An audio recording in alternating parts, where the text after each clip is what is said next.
October the 8th, 2023, I had a few dreams toward the morning. I had posted something around that time, and when I woke up, all my social medias were burning up. False prophet, especially on TikTok. And so the first dream I saw, the Lord showed me, and I was just seated in a chair, and people were gathering around me, and they were pouring cups and buckets of this green thing that we call slime. There's actually someone who has an image of me like that with slime poured on my head on the internet. There's some woman who has dedicated her life to making the most interesting thumbnails. So I was just seated in the chair and I wasn't doing anything, and people were just walking up and accusing me of being a false prophet and pouring cups of slime. Some people had cups, so smaller receptacle, but some people had buckets, and they were coming and they were just pouring.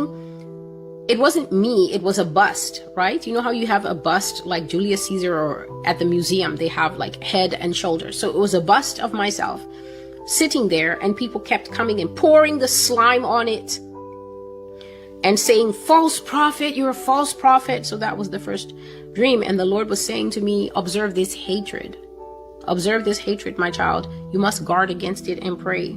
And so you can see that the thing that I'm doing, many of you who always feel that you need to come and drop a little salt or a little pepper or a little something in the soup, if God sat you here, especially you women, you would have complete mental breakdowns. Because as women, we are not created for high levels of abuse. In fact, if anyone close to females abuses them or abuses their trust or begins to attack their personhood, females are very sensitive. And yet you're sitting here and you're watching tens of thousands of people on a daily basis hurl the kind of abuse that they don't hurl at their boss, who tells them worse things. They don't have the courage, they don't have the gumption to ever speak to anyone in their lives in person like this. But you sit here and observe it, and then you claim, oh no, we're not like that. And then in 1,000 little nitpicking ways, even the people who come here, you contribute to the larger problematic environment in which I'm doing this work. And guess what? The work is getting done despite all. So it gets done despite approval, because from the very beginning I said, it doesn't actually matter to me if you say thank you or not, if you say God bless you or not, if you agree with the prophecies or not, because the prophecies are set, because the prophecies are Yah's. Imagine if approval comes and then I begin to do a Kim Clement and I begin to sway with the people. Then God kills me. For what? For what? Prophets become corrupted. Leaders, pastors become corrupted because they listen to the cheap, mealy-mouthed praises of men. These things mean nothing, especially when you think of it at a deeper level, like any child of God should. If a nation is rejected by God, what on earth do the praises of a rejected people count for? It has no value. It is only the few that God will accept, the remnant. Those are the people, the tiny kernel within a huge coconut, that carry value.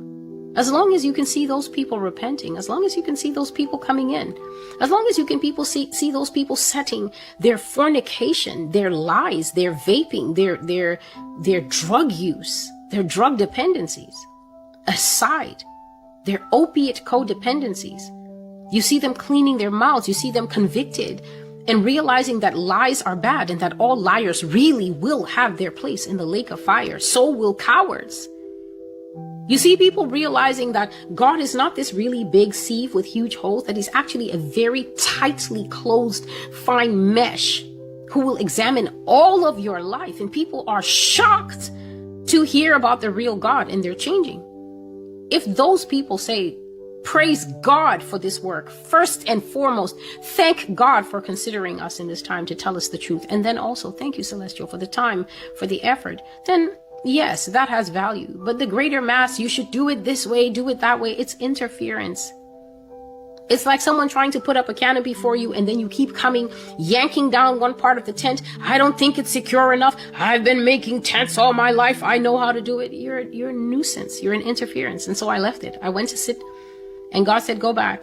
Don't just go. Go back and tell them what I said. That those who persecuted the prophets were always themselves destroyed. Because if God sends you a rescue raft and you take a knife and puncture it, then when the tsunami comes, you're going to drink water exactly like the people outside Noah's Ark.